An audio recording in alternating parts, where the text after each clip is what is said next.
आगे बढ़ते हैं। इधर आरजेडी नेता अब्दुल बारी सिद्दीकी ने एक बड़ा आरोप लगाया है और कहा है कि मुसलमानों को एक पार्टी द्वारा टारगेट किया जा रहा है। क्या कुछ कहा है अब्दुल बारी सिद्दीकी ने, आप भी सुनिए जरा। महागठबंधन ने तेजस्वी यादव को मुख्यमंत्री और मुकेश सहनी को उप मुख्यमंत्री का उम्मीदवार घोषित किया है। एआईएमआईएम के ओवैसी कह रहे हैं कि मुसलमानों की आबादी बिहार में 18% है, लेकिन मुसलमानों को दरी बिछाने के लिए छोड़ दिया गया है। अब्दुल बारी सिद्दीकी साहब हैं हमारे साथ, राष्ट्रीय जनता दल के बड़े नेता और राष्ट्रीय महासचिव बारी सिद्दीकी साहब, ओवैसी साहब ने कहा है मुसलमान दरी बिछाने के लिए।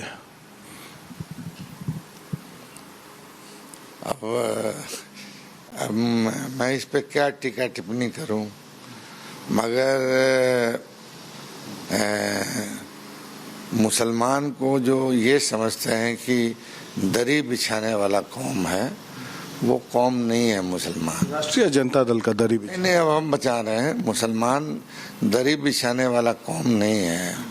मुसलमानों का एक बड़ा लंबा इतिहास है, समझा कि नहीं।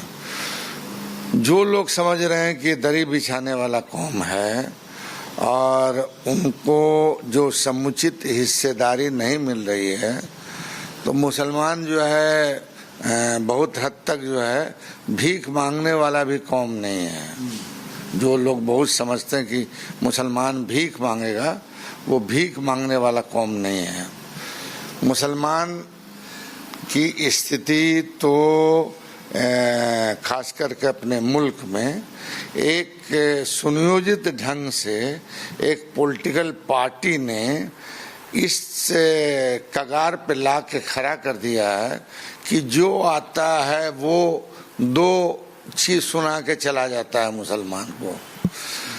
मगर मुसलमान जो है वो तो सिद्दीकी साहब हम समझ गए कि आप भारतीय जनता पार्टी की बात कर रहे हैं, वो तो समझ में आता है, पूरा देश समझ रहा है। लेकिन जिस घर में आप हैं, जो माई समीकरण की बात की जाती है, आपको वो लोग भी तवज्जो नहीं दे रहे हैं।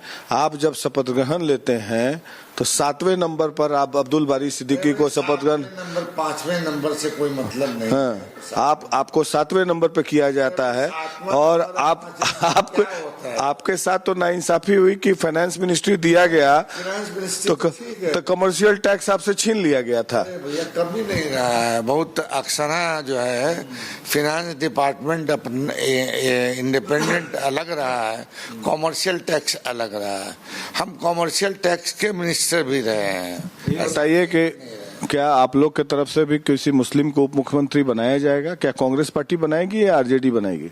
ऐसा है ना कि मुसलमान कौम हाथ पसारने के लिए नहीं जाएगा कि हमको ये बना दीजिए। तेजस्वी यादव, लालू यादव के सामने हाथ नहीं पसारिएगा ना, किसी के सामने ये इंडिविजुअल मेरी बात नहीं है, मगर हाथ पसारने के लिए नहीं जाएगा।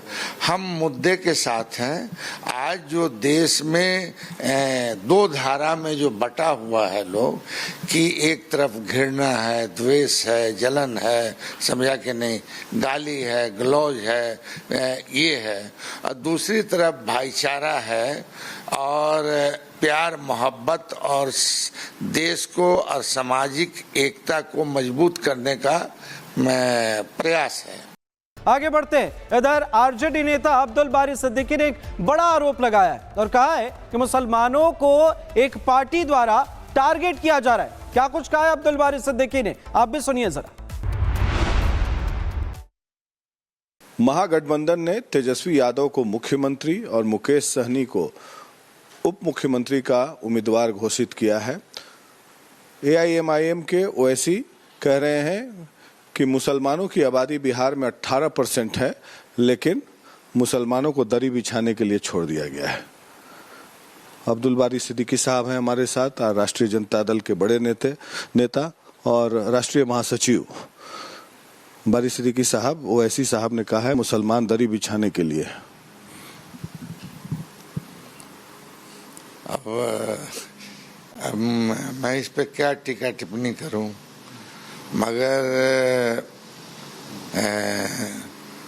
मुसलमान को जो ये समझते हैं कि दरी बिछाने वाला कौम है, वो कौम नहीं है मुसलमान। राष्ट्रीय जनता दल का दरी भी नहीं, अब हम बचा रहे हैं, मुसलमान दरी बिछाने वाला कौम नहीं है। मुसलमानों का एक बड़ा लंबा इतिहास है, समझा कि नहीं। जो लोग समझ रहे हैं कि दरी बिछाने वाला कौम है और उनको जो समुचित हिस्सेदारी नहीं मिल रही है, तो मुसलमान जो है बहुत हद तक जो है भीख मांगने वाला भी कौम नहीं है। जो लोग बहुत समझते हैं कि मुसलमान भीख मांगेगा, वो भीख मांगने वाला कौम नहीं है। मुसलमान की स्थिति तो खास करके अपने मुल्क में एक सुनियोजित ढंग से एक पॉलिटिकल पार्टी ने इस कगार पे ला के खड़ा कर दिया है कि जो आता है वो दो चीज सुना के चला जाता है मुसलमान को। मगर मुसलमान जो है वो तो सिद्दीकी साहब हम समझ गए कि आप भारतीय जनता पार्टी की बात कर रहे हैं, वो तो समझ में आता है, पूरा देश समझ रहा है। लेकिन जिस घर में आप हैं, जो माई समीकरण की बात की जाती है, आपको वो लोग भी तवज्जो नहीं दे रहे हैं। आप जब शपथ ग्रहण लेते हैं तो 7वें नंबर पर आप अब्दुल बारी सिद्दीकी को शपथ ग्रहण, नंबर 5वें नंबर से कोई मतलब नहीं। हाँ, आपको 7वें नंबर पे किया जाता है और आपके साथ तो नाइंसाफी हुई कि फाइनेंस मिनिस्ट्री दिया गया तो कमर्शियल टैक्स आपसे छीन लिया गया था। भैया कभी नहीं रहा है, बहुत अक्सर जो है फिनेंस डिपार्टमेंट इंडिपेंडेंट अलग रहा है, कॉमर्शियल टैक्स अलग रहा है। हम कॉमर्शियल टैक्स के मिनिस्टर भी रहे हैं। बताइए कि क्या आप लोग की तरफ से भी किसी मुस्लिम को उप मुख्यमंत्री बनाया जाएगा? क्या कांग्रेस पार्टी बनाएगी या आरजेडी बनाएगी? ऐसा है ना कि मुसलमान कौम हाथ पसारने के लिए नहीं जाएगा कि हमको ये बना दीजिए। तेजस्वी यादव, लालू यादव के सामने हाथ नहीं पसारिएगा ना, किसी के सामने ये इंडिविजुअल मेरी बात नहीं है, मगर हाथ पसारने के लिए नहीं जाएगा। हम मुद्दे के साथ हैं। आज जो देश में दो धारा में जो बटा हुआ है लोग कि एक तरफ घृणा है, द्वेष है, जलन है, समझा कि नहीं, गाली है, गलौज है, ये है, और दूसरी तरफ भाईचारा है और प्यार मोहब्बत और देश को और सामाजिक एकता को मजबूत करने का प्रयास है।